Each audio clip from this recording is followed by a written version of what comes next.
سڵاو ئازیزان لە هەر شوێنێک بن سڵاو ئاشتی پەروەردیگارتان لەسەر بێ. یەکێک لەو دیاردانەی کە ئێستا کۆمەڵگا پێوەگیرۆدە بووە بریتیە لەو دیاردەی کەوا خەڵکێکی زۆر قسە لەبارەی دین و لەبارەی فتوا و لەو بابەتانە دەکات. خەڵک وای لێ هاتووە خەڵک لێی شێواوە، یعنی خەڵکشی عەوام و خەڵکی بە خەڵک بەگشتی نازانێ قسە لە کام کەس وەربگرێ لەبەر ئەم هۆکارە چونکە خەڵک بەگشتی قسە لە دینەکا بێ ئەوەی کەوا بگەڕێنەوە لای زانایان و کەسانی شارەزا لەو بوارە. بۆیە بەڕێزان بۆ ئەم مەبەستە ئەمڕۆ میوانداری زۆر بەڕێز مامۆستا مەلحەممان کردووە، مامۆستای شارەزا لە بابەتی فتوا، و بۆ ئەم مەبەستە ئەمڕۆ هەڵوێستەیەکی باش لەسەر ئەو بابەتە ئەکەین. مامۆستا خۆ بەخێر بی، خی گەورە سەلامەتەکە ئینشاڵڵا. زانای مامۆستا بابەتی قسەکردن لە دین، یعنی قسەکردن لە بابەتە مەسائلە شەرعیەکان بە تایبەتی ئەو مەسەلانەی کەوا یعنی لە لای مامۆستایان زۆر خەتەریشن، ناوێرن مامۆستایانیش ناتوان تەداخل بکەن. ئایا ئەمە کە خەڵکانێک هەڵدەستن قسە لە دین ئەکەن، قسە لە بابەتی فتوا ئەکەن، مامۆستا ئەمە دەچێتە چ بابەتێک و ئایا تاوانە و تاوان نییە؟ الحمد لله رب العالمين والصلاة والسلام على سيدنا محمد وآله وصحبه أجمعين. طبعا بابتي فتوى بابتي يعني براستي جيداخة كيستا أوان زور بوا خلق سلي الشيوايا نازاني فتوى لشي وربقريتا لا جهاني عربي بيان دا قتريد أوانا مفتي الفضائيات، مفتي التلفزيوني أوانا بس التلفزيوني فتوى عدن بداخل ئێستا فتوى بووەتە گەمەیەک یاریەک بەدەست هەندێک کەسەوە جا چ لە ڕووی سیاسی وەبی یان لە ڕووی مەسائیلی مادی وەبیتن بە کەیفی خۆیان فتوى ئەدەن. فتواش کە دەڵێن فتوى یعنی فتوى بڕیار بە ناوی خوا و پێغەمبەری خواوە صلی الله عليه وسلم. ئەوە ئێستا جێداخە ئەوەیە، یعنی دەبینی هەر حیزبێک بەلایەکەوە، هەر کەساتێک بەلایەکەوە، هەر طریقەیەک بەلایەکەوە، یعنی ئەوەی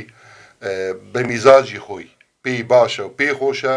ئەوە ئەکات، نەک برێ وڵا بگەڕێتەوە بۆ سەر چاوە ڕاستەقینەکانی ئیسلام کە قورئان و سونەتە و ئیجماع عولەمایە، بەبێ ئەوەی ڕەچاوی ئەو بکات داخوا چ ئۆباڵێکی لەسەرە، چ تاوانێکی گەورەیە، چونکە تۆ کە قسە دەکەی بە ناوی خواوە، یعنی ئەوەی کە ئەمن دەڵێم خواوەی گوتیە، بۆیە پێی دەڵێن فتوى. فتوى چکە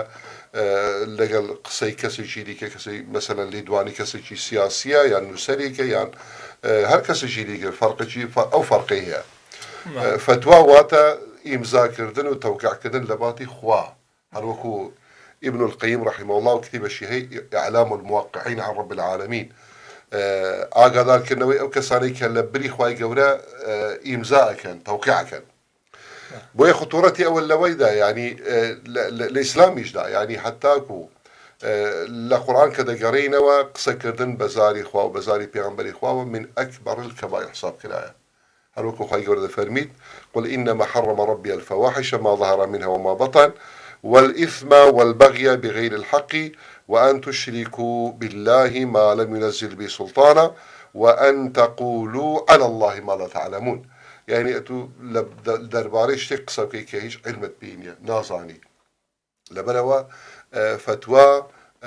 کارەساتێکە بۆ ئەو کەسێک کە فتوى دەداتن. بۆیش ئیمامی ئەبوو حەنیفە رحمه الله دەفەرمی والله ئەگەر ترسی فەوتانی علم نەبوایە لە ژیانی خۆمدا فتوام نەدەدا، بەڵام دەترسم علم بفەوتین لەدەست بچیتن. و پێغەمبەری صلی الله عليه وسلم لە بارەی ئەوانەی کە زۆر فتوى دەدەن بس لآخر عصر أكا زمانك كده فرميد إن الله لا يقبض العلم انتزاعا. خواهي قولوا علمي هل ناقري توا لدستي إنساني هل بقري لدستي إنساني بنتدر، بلكو يقبض العلم بقبض العلماء، يعني بلا خلقي زانا وشارزا دمرن حتى ويليتن كسكي وانا ميني توا خلق برسالي بيبكاتن جاد بيني كسي نزان و ناتێگەیشتوو لە دین و کەسێک کە خۆی پێگەلێک زۆرە بەڵامیش نازانیتن ئەبین لە مووقعی فتوە ئەداتن جا خۆ کافرەکە خەڵکی دیکەش کافرەکات جاری واجا بڕیان لەسەر زۆر شعندکە ئەدەن ینی ئەوانە بەداخەوە نەک هەر فتوایشی هاکەزایی فتوە ئەدەن بەڵکو ینی تەکفیری خەڵکو و گومڕاکردنی خەڵکو ینی ئەو شتەی دوێنیان پێ حەرام بە ئەوڕۆن پێ حەلالە ئەوەی دوێنیان پێ حەرام بە دەبینی ئێستا بە جیهادی دائەنێن ینی گەمەیەکی زۆر عەتیکە بە فتوە ئەکرێتن بەداخەوە کە حەقی خۆشێتی کەسی مسلمان گلەی بکات زۆر باش مامۆستا ئەوە وەکو دەستپێکێک بوو ئێستا مامۆستا تقریبا يعني لمسائل شرعية كان مثلا قال بس لموضوع جورة كان مقرين لموضوع شرعي مرمون السماء مستمر ما نجي بيروز رمضان أبيني ليك لحظة خلكانك مثلا فيديو بلاوة كانوا يك عليه أجرهاتو بانجدا شتي بخو هندك عليه كاك مخو هندك عليه دبي لا بخو هندك رناي بخو يعني ما مصا تقريبا خلق نازاني بجيش هي بكما مصا أو موضوع تسول لو ما بتنازاني كخلق شيء مجنبي وانده وشاربي يعني حتى إصلا من أوي بيم ضرورة بخل شيء خومان بليم يعني حقيقة ما مستياني عيني لكوندا زور أمين بون دسباق بون يعني حتى صد لصد فتوى نجش معنا قناعتي صد بريان النددة أما واقعيك وأبا أمانته وذا بأقصى بلينوا شيء جورا زور بوني مفتي لقديم دا مفتي موقع بوا يعني نك بريش علمي بوبيت صار كيف بريش علمي هبوا بلام لعين وقت جم منصبي شيء حكومي بوا يعني فتوى دبا فتوى دا مفتي دبا فتوى دبا إتر أو مفتي آزادة لو يبشي لباش بردا استشارة بشي بكاتل أو علماء للأخو كوكاتا وبرسال لو اللي يدي كبلام برياري أخير دسي خوي دابوا أوي إستا تينجي اشترك أوي كابرا خطيبة فتوى أدا واعظة فتوى أدا هيجيشني حتى لو أنا تعينيش نبيتن يعني وك أوايا من بس ملا عيادة شداني شم لباتي دكتورك بريار بدم كسك عمليات بكم علاجي بو بنوسم ما كان ليس ثاني كيشي من ملاتيا يعني بس من الصناعي ساري خلشي دس بيش بكم يعني شاكم يعني بس مثلا بناشي بازدا بيشنهومي دابني مكيش لنا زانم بداخوي استا ويلي هاتي يعني كبرا نكل شرعي توا كردوا لإجازة هي حتى روجك لروجان حجرشي نديتيا خطيبة للشويني خطبة أدا نكهر خطبة أدا فتواش أداتا يعني إيشي ما مسايشي آيني صد لصدقوا بو إشي هل دسيتن أوا جايك لوانا أو زوربيني فتوايا مثلا يقدريت أجر لباتي سرفتري أجر باري بدي أو كافر بيجاري هرقماني تيدانيا يقدر أجر بيته مثلا صدان كسيان لمانجي رمضان لمانجي أو شعباني رويش شكا لبلوي شكا بازي شعباني قاتا روجي الشماء قلت اللي محروم كان قلت يا نابي أو روجي بجيريتا لبلوي بيعبر نهي كرديا كواشني بيعبر نهينا كرديا لبلوي بداخوا يعني زوربوني أو مفتيانا زوربوني خلشي كخوي لما صبي فتوى دعنيتن وايكي لسه لخلشي بشيبوني منا بوي من ظلم يعني أواني كما وصي آيني ديارن لناوكم القاج ديارن الشرط نية إلا أو كسا إمام بيان خطيب بيان إمام خطيب بيان درشو كلية بيتن أواني كأهل علم ديارن يعني وقت خوي بالتمني كان لحجر بسر برديان مطالعة باشان هي بيوستا برسال لوانا بكرة الحقيقة وكارساتي كخوزقة زوتر شارسال كرابا خوزقة شارسالي هبوايا كأو فتوانا لهيجو خوراينا ندرابانا زلمة ما استا تقريبا خلق أو خصيئك يعني أواني بتايبتي يعني جرأت يعني هي لمسألة فتوى دان ضليك أما لشتي جورا خصيناكين بلام عندك شت هي مزال تداع ما خصيلي بكين آية ما مصا مزال تشتكي تداعك خلق شيء عوام نزان ولا يوشت حرام أو حلالة الشيء لوي دا يعني وأنا حمشك بحق إخوان دا يعني مسائلي جورة شيء يعني مسائلي بسيط للإسلام ده هي لحلال وحرام ده هي اشتكي بناوي بسيط بكم بيت يعني حتى إمامي مالك زيادة لسي برسالي اللي كرديها هردا قلت تي نازانم كابرا قلت تي يا إمام باشا من المغربي رهاتي ما هتا إيه هاتي من مدينة منورة بەس بەوەی پرسیار لێکم جەنابش دەڵێ نازانم گوتی نازانم بەو خەڵکەش برێک کە چووەوە ببری باڵک گوتی من نازانم حتا وەکو لە بەئیستلاحی ئێستا پەیداڵی خپلاکەس جەماوەری هەیە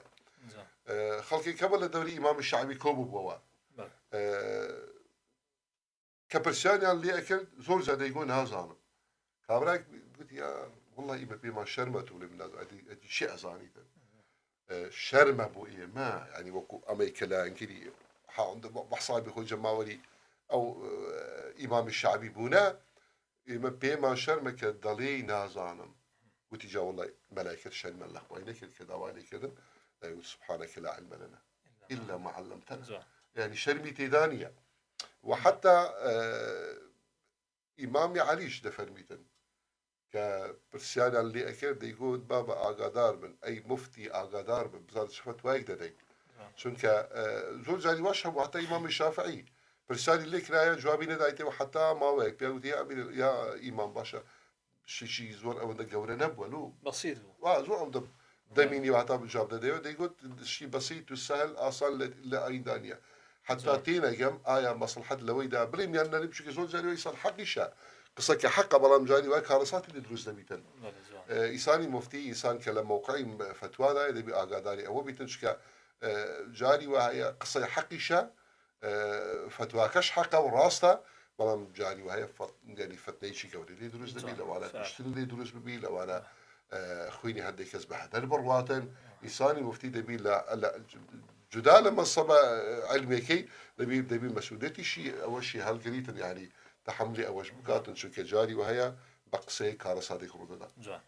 زنا إمام الصلاة زنابت أو بابت بزواني شرح كرد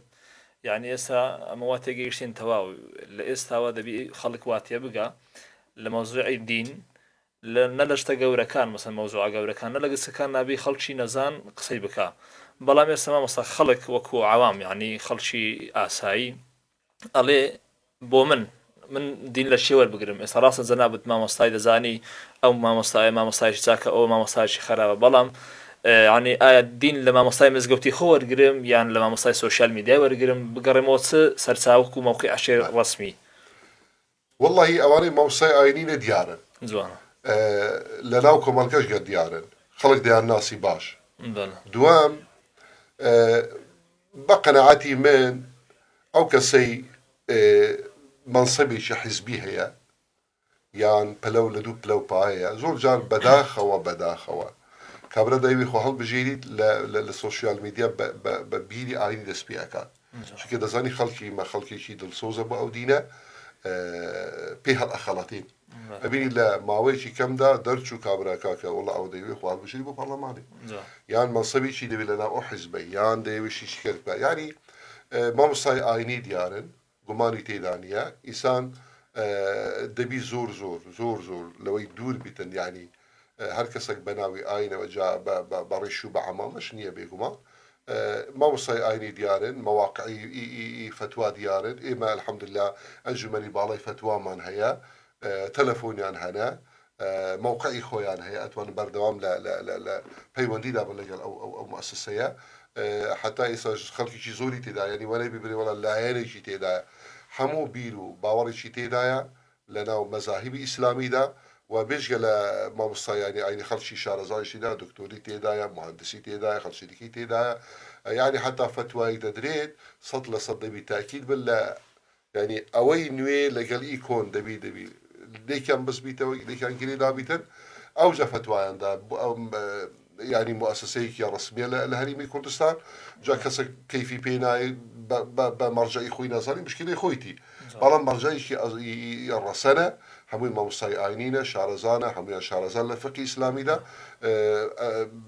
بومن سرشاوية حقيقة بوهر برسياري كإستاروده داتن يعني لهرشي كبومن جي برسيار بيتنو ليتي نقم من بيوندي بوالكم فتوى لمن ورقنا زنا إمام مستا بابتي فتوى استا تقريبا ديار دي كم خلق روجانا ما مستا يعني عندك ما مستا دخيته موقف بيني بسياري زور قرشان لأكن يعني ما مستا زنابت بيتوانية بيستا خلق أو شاري هبي يعني لبابتها بابتي هستيارة كان يعني مامۆستایەکی دقیق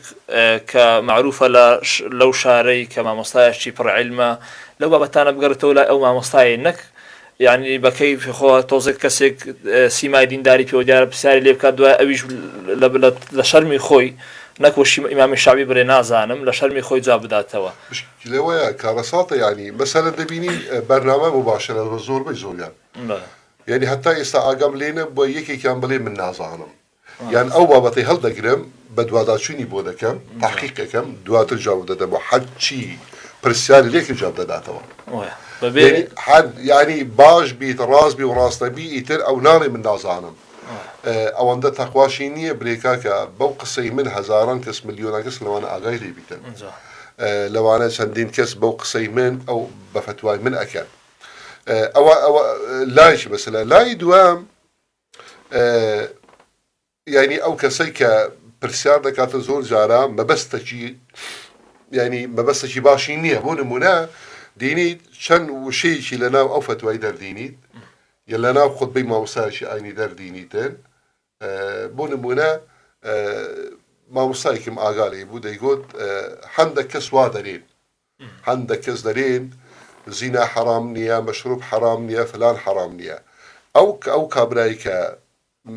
ینی دەیویست بەلاڕێدا ببات یەکەمی ڕستەکەی لابر بوو زینا حرام نییە مەشروب حرام نیە ئەو قسەی هینا بووە یعنی گەنجێک پێی گوتم باش مامۆستا ئەو دەبێ ئەو ڕاستکاتن ئەو خەڵە کوڕی بابوو بڕۆ باش تاکید کەوە ئەوە قسەکە بڕدرایە بالضبط سەرەکان لێ قرتاندیە ناوەندیان هینایتەوە کابرا ناڵێ حرام لێ دەرێ خەڵک وا دەرێ بزوام نەگوتیان لەبەرەوەی سان دەبی زۆر بە ئاگا بیتن هەم مامۆستای ئاینی دەبی ئاگای لەوەی بیتن کە بەوەی هەڵ نەخەڵەتێ وەڵام من لە بەرنامەیەکی مباشردامە و خەڵک تەلەفۆنم بۆ دەکا و کەم لە موقعی من کەم ئەکاتەوە ئەگەر بڵێم نازانم نەخێ بەعکسەوە پێی گەورە ئەبێ چونکە مەسائیلی فقهی ئەوەندە زۆرن نەک هیچ مامۆستایەکی ئاینی ناتوانیتن هیچ مامۆستایەکی ئاینی ناتوانی بەبێ گەڕانەوە بەرگە لەسەر هەر هەمویان بداتن نە ئیمامی شافعی توانی بێتی ڕحمەتی خۆیان لێ بێ نە ئیمامی ئەبوو حەنیفە توانی بێتی حتا گەورە سەحابەی پێغەمبەری بوونە رضي الله عنهم كبرسانا لكن حتى عبد الرحمن ابن ليلى فرمي دلي والله صوتوا بالصحابي بيغمبر دي صلى الله عليه وسلم دلي برسان كليكي شان أكر ديقو بروكن فلان كسي أو باشر لما دزاني دلي برسان أشو دشو حتى دقيش تجاري أو كسي كجاري كان برسان ليك لا هر أو ديقو بروكن أو باشر دزاني يعني هيس كاس جرأتي نبو جرأتي أوان نبو كده عنقو كاكا مثلا لنا صحابة بونمونا عبد الله شار خليفة كان هبونا فتوى عندايا ابن عباس هبوا عبد الله ابن مسعود هبوا يعني جانب هبوا بعضي كل جبل هبوا عندك صحابي تايبة هبونا ديار هبونا كفتوى عندايا نكهن همويان لبنوا هم أو كسرنا حقيقة برسالي مباشر لما وصيئك هم أو ما مصا آينيش نابي بخوي الشربي كذا برينا زانم شو كبي جورا بي لكن خواي جورا بوش كأجر صبيني شو دبي أو ما مصا آينيا بناوردي أوش بكاتن كبو فتوى بزانت شكارسات يخرو أداء أو فتوى صدان كس جيلي أجري هزاران كس جيلي أجري تن لو أنا صد كس عملي بيبكا بهزاران كس عملي بيبكا كفتوى كش غلط بو يترو بعض كلام لي أو ما مصايد بكفتوى داير يعني ما مسألة لو قصيت زنابت كبراسي قصيشي بخود بو يعني أولامي كلو كسانش كدلين لسردمي الصحابة كان مفتي نبوة وصحابة مهبة كيف خفتوا يعني مرجع يعني هبوا ما مستا يعني قرينا ولا سر حرب ماني تداني أقول لنا ولا الصحابة مفتي كان ديارهم يعني حتى لسردمي بيغمبري صلى الله عليه وسلم حتى بون يعني عبد الله يقرأ عباس بيدا وتري حبر الأمة زور عالم بوا زور جورا بوا دري جارشان لناو نويجي دابو لناو نويجي دابو كابراي كات سري بريندار بو سري بسرا بوا قوتي أو كابرايا بيوستي بوي خوب شوات جنابتي لسرا آيا دكري هيج مجالك قوتي نخي دبي إلا خوب بشو دري كابرا خوششت كخوششتو كابرا وقت شي بيشو دليل لا أمري خواي كده فرمي عبد الله ابن عباس فرمي ده فرمي قتلوه قاتلهم الله كابران بكوش دا خوا بيان كوش أوي فتوي بودايا كافي بو أوي بس أول ده كافي بو تيممي كردباو نویشی خۆی کردەوە کە پێویست ناکاتن ئەو سەری تاڕ بکاتن لەبەرەوە سەحابە ینی لەناو سەحابەی پێغەمبەریش مفتی دیار بوون هەموو کەس فتوای نەدەدا حتى أو شاهدي أو عبد الرحمن ابن ليلى دفرمي دري سطو بالصحابة مديد أو ديقو بروكن أوي أو ديقو أوي ديكا أو ديقو برو أوي ديكا باش تدزاني حتى دقيشتو أو شويني كليهات يعني شكا هم جرأتي أن نبو فتوى بدن دومش تأكيد نمشكل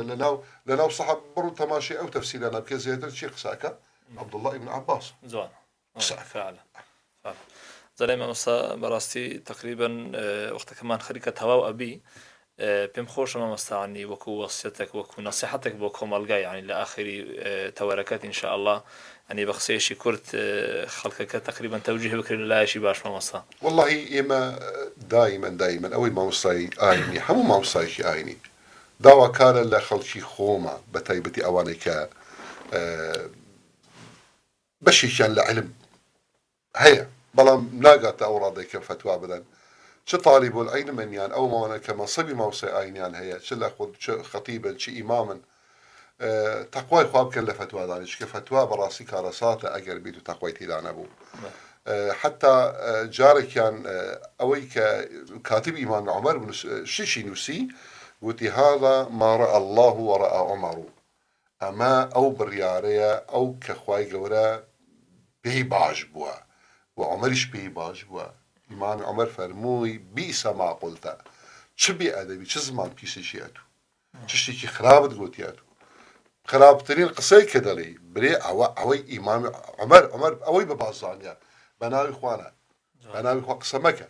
وحتى بيغمبر صلى الله عليه وسلم كأو فرمايشتلا صحيح إمام مسلم دهاتيا بيغمبر ده فرمي صلى الله عليه وسلم دنيتن أجل بس صحابة كان ده فرميت بيغمبر ده فرمي صلى الله عليه وسلم دني أجل دجمن وجمارو ده لحصارك ده يعني جمارو ده دجمن أو دجمنا أجر قتي إما آمادين خمان بدستو بدين بلام لسر حكمي خوا حكمي بيغمبري خوا دني أو برياري مدن برين بحكمي إيما ببرياري إيما ورا خو تسليم أجر درين